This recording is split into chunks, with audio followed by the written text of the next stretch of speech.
when you realize how bad things were,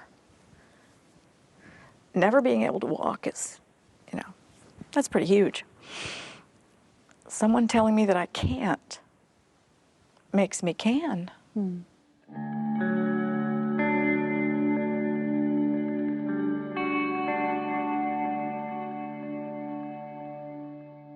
Welcome, Fraser.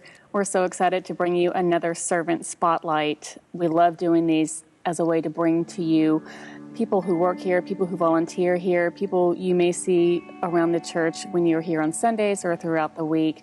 Today, I'm so excited to have Teri Brown with us. She is the administrative assistant to Senior Pastor Chris Montgomery, and she also continues her work as the Connections Coordinator. Teri, thank you so much for sitting down with us today. Thank you. You're welcome. Thank you. Before we get started, tell me a little bit about what you do. I'm new to the senior pastor assistant role, so pretty much right now I'm going to a lot of meetings, taking a lot of notes, fielding a few phone calls. Pastor Chris pretty much keeps himself afloat. An occasional tissue here and there, and a cup of coffee every now and then, but he's pretty good at what he does. Yes. So I'm just kind of winging it. And I still maintain Connections Coordinator, so I help people fill into their serving roles, whichever that might be, and I still help with any steps. Okay. I wanted to sit down with you for a lot of reasons today. And first I wanted to share with you that when I interviewed for my position here almost 7-8 months ago, I was first interviewed by Pastor Ken for about an hour just to discuss the logistics of my job and what would be expected of me, what I would need to know and do and so forth. When I was brought in for the second interview, I came up here to Fraser and I sat with a few people I had never met before. And the first question that was asked of me, literally, I sat down and we made our introductions, and Susan Fisher, the Minister of Discipleship, asked me, tell me where you are in your faith journey. Oh. And and maybe as communications director, I wasn't expecting that question, but then I thought, what an incredible opportunity to sit here and share with people I don't know my journey, right, and how I got to be at that moment right then and there. And so I did, and I shared just several minutes of my story and where I was, and I almost choked up a couple times, and I thought, was that okay? Was that allowed? Yeah, right. But it just teaches you that everyone has a story. Everyone has a story of faith. Everyone has a journey that can truly help others. And I know you have one. And I read a little bit about it a couple weeks ago, and I purposefully haven't asked you to sit down with me until right now so that we can share with everyone else something that you went through a few decades ago and how it has really transformed your life and brought you to where you are today. So I'm going to kind of let you take it over from here and just share with us what happened and how it made you who you are today. I'll do my best.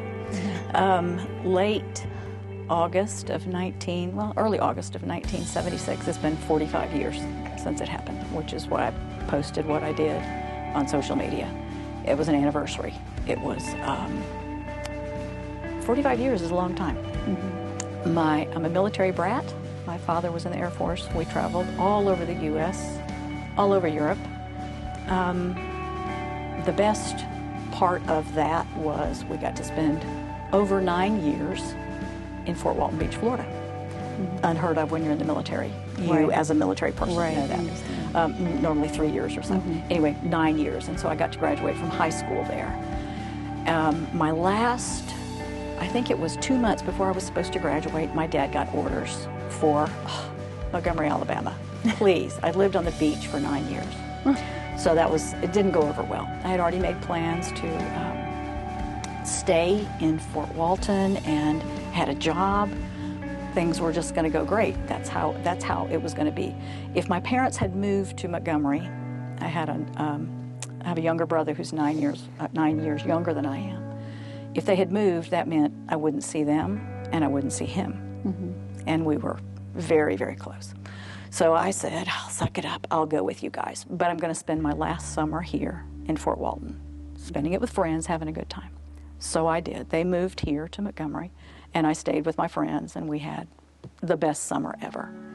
On August the 9th, some friends and I went canoeing. And we went on a river, and we had the best time. We ate homemade potato salad and fried chicken and drank root beer, and we had the best time. It was hot. Obviously, it's August. On our way back, we cut through between Fort Walton and Crestview. There was a road, very dusty, very dry. We cut through there. There was a creek that was known to be cold, like it had ice cubes floating in it. It was that cold. So we went there to freshen up. And there was a group of people there. We just had the best time. We probably spent an hour or so. It was probably 4 o'clock in the afternoon, so it was not dark yet. As we left, we noticed there was quite a bit of traffic on the road, which was unusual. But there was a lot of dust that was brought up by the vehicles.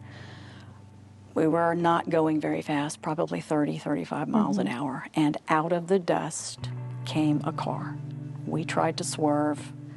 We weren't able to. We were hit head on. When I woke up, the guy that I was with, of course we were covered in blood, the guy that I was with said, "Teri, you need to get out. I smell smoke." So I told him, "I'll get out when you get out." And he said, "I'm right behind you." So the door was ajar a bit. I stepped out the best I could, but I couldn't stand up. So I fell to the ground. And I yelled back at him, and he said, "I'm right behind you. I'm right behind you." So I crawled away from the vehicle the best I could on my elbows to get away. About that time, you could smell fire. You could smell more than just smoke. You could literally smell the fire. Some guys that had been down at the creek with us heard the crash. Some GIs came down, grabbed me, and pulled me away. I guess I had not crawled very far, but they pulled me away from the burning vehicle. And when they got me, I don't know how far, I don't remember, it exploded. And it was just he and I in our vehicle. There was the girl driving the Volkswagen, someone, I think a guy sitting in the passenger seat, a girl sitting on his lap, and 1 or 2 people in the back seat.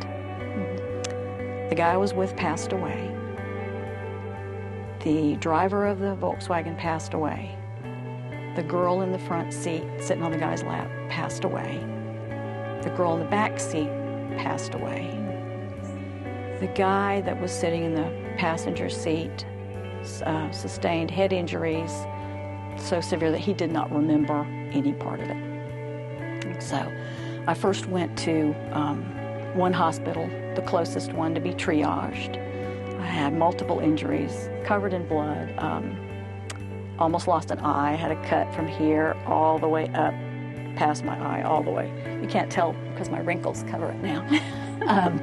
And I had a couple others that are over here and some other injuries. But a God moment in that for me, an angel moment, was normally in a small rural hospital, you don't find a lot of plastic surgeons.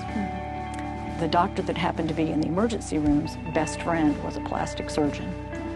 He just happened to come to see his friend and was hanging out in the emergency room. So he's the reason that I don't have horrible scarring or disfigurement. He came, he jumped right in and did my plastic surgery right there, if you will, with nothing extra. So I went from there to Fort Walton Hospital. My parents were here. They were at a ball game with my brother. They found my purse. Authorities found my purse in the car. So they got a hold of my dad here at Maxwell, and they made the journey from Maxwell down to Fort Walton. Got my parents there. I had sustained a back injury that was pretty severe. They told my parents when they got there that I would probably lose my left eye and that I would never walk again. So I spent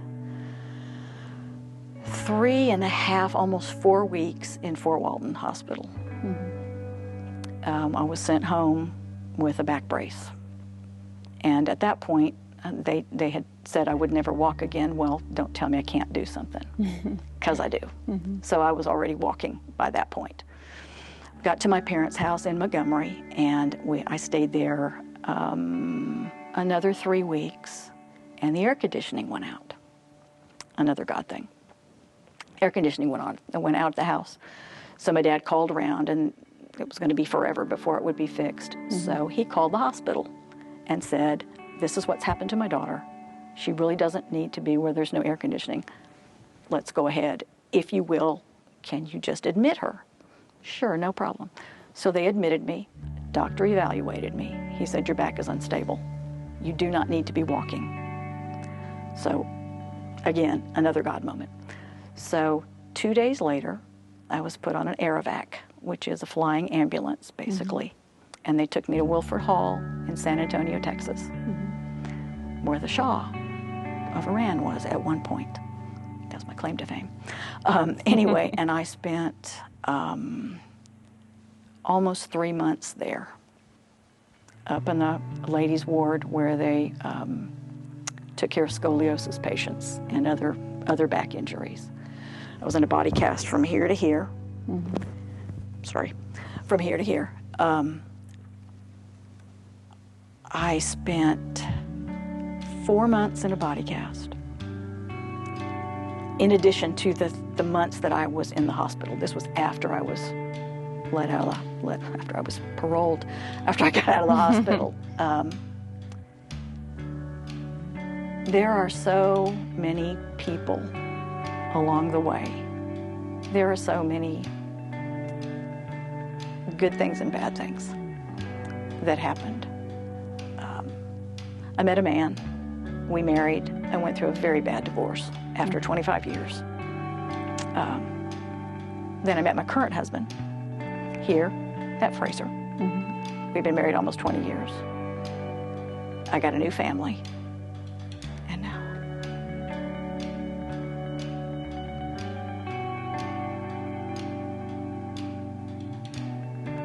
It's funny, sometimes we look back on things that happen in our lives, and because of every single thing that has happened, we are led to be exactly where we are. And Yeah. I think that happened with you too. I think that it why did. you're emotional? I think so. When you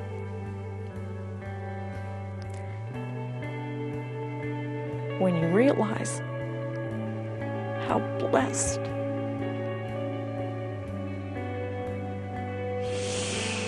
I forgot my tissues.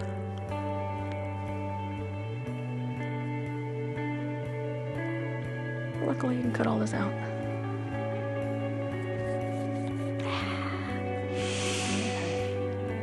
I did pretty good till I got there. When you realize how bad things were, never being able to walk is, that's pretty huge. Someone telling me that I can't makes me can. It makes me want to do. Getting here was another God thing for me. I didn't live a wild life before the accident. I didn't live a wild life after the accident, certainly not after it. But it was time for me to make some sort of changes, find a direction. And so I wound up here. Was hired, worked in the youth department, and then went from the youth department to evangelism. Worked as Jim Salmon's assistant for almost 18 years. And then I have gone to Any Steps and done different things around the church. So I've really, really been blessed. I love this church. I love these people. This latest promotion, to me it's a promotion. We'll see what Pastor Chris thinks about it in a few months. It's like the best. It's like you wonder when that many people are injured or killed, why wasn't I? Why am I still here? Yeah. Why am I still here? I'm nobody. I'm nothing. What is the plan? So it's Jeremiah 29:11. God knows. I have to read it. For I know the plans I have for you, declares the Lord. Plans to prosper you and not to harm you. Plans to give you hope and a future. Okay. I get it. All this time. It's His plan, not my plan. Everything that's happened has been His plan. Not the bad stuff, but sometimes you need a swift. But you grow from the hard times too. You do. And you most definitely truly do. makes you appreciate where you are and most say, definitely that was hard, but look at where I am now. Exactly. It led you to someone. It did. And it Here it at Fraser. Did it ever? It wouldn't have happened otherwise. You know, there's got to be so many moments in your life from the time of the car accident. And I've had some tragedies in mine. And I won't speak for you, but when I look back on some of the things that I've been through, I'm like, okay, it's really hard. But look how much stronger I am now. Look how much more aware I am now. Look how much more educated I am now. And I'm sure you feel the same way. And there's certain moments where it just hits me. I'm like, this is where I'm supposed to be. Yeah. And I'm sure since your accident, there's been moments where you're like, there have been. This is where I'm supposed there to have be. been a couple of times when I've taken a phone call here for whatever reason, and someone would just be so very angry, and I just listen. You just listen, and when they get through venting, they thank you.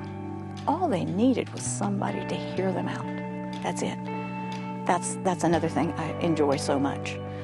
Not that people get upset, but being that person on the other side who can be quiet long enough to let somebody else. You don't know their circumstances. All my emails, at the bottom of my email says, be kinder than necessary. Everyone is fighting some sort of battle. You don't know. You just don't know. So I try to live that out. I get accused of being too happy, laughing all the time. Life is short. The road has been rough. I like to laugh. I like to have a good time. I know there are times you have to be serious. They're few and far between for me, but mostly I laugh. I have a You're good able time. to radiate a joy too that I think Thank you. we need a lot here. Thank you. It's a very, serious place to work, but I think among the staff we're able to find our lighter moments and truly be there for one another. And laughter has to be a part of that. It does. So It does. we thank you Well, you're very for bringing welcome. so much You're joy very welcome. and I think our staff is very close. sure. I think one of the good things that has come from the pandemic, if you will, is that we've spent more time together. Since Pastor Chris has gotten here, we have worship at our staff meetings. That's huge. That brings people together. And when we're in that small setting, it's just awesome. It's I enjoy that. I enjoy the closeness. I enjoy the fun we have. I enjoy the seriousness. I appreciate you sharing your story. I know parts of it are hard to relive through, and let's talk a little bit about, maybe share a couple things about you that people don't know. You've been here for, 34 years.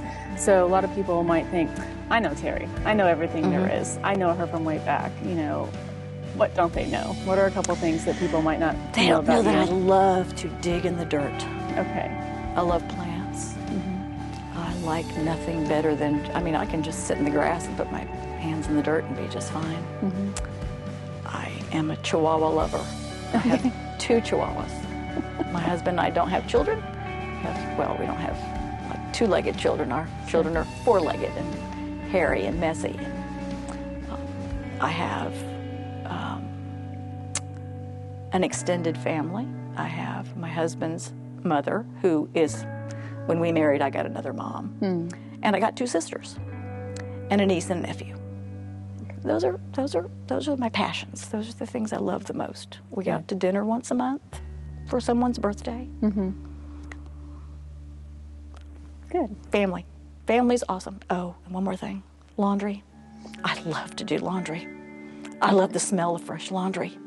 Do you fold and put away as soon as it's out of the dryer? I didn't say I did that. Okay. I mean, I do take it out of the dryer right away and fold it. It might sit out for a day or so. I love the smell of fresh laundry. Okay. A good towel. I'll bring some of my stuff over to your house. Bring it. Thank you so much, Teri, and thank you for joining us again for another Servant Spotlight. We hope you have an amazing week, and we look forward to seeing you on Sunday.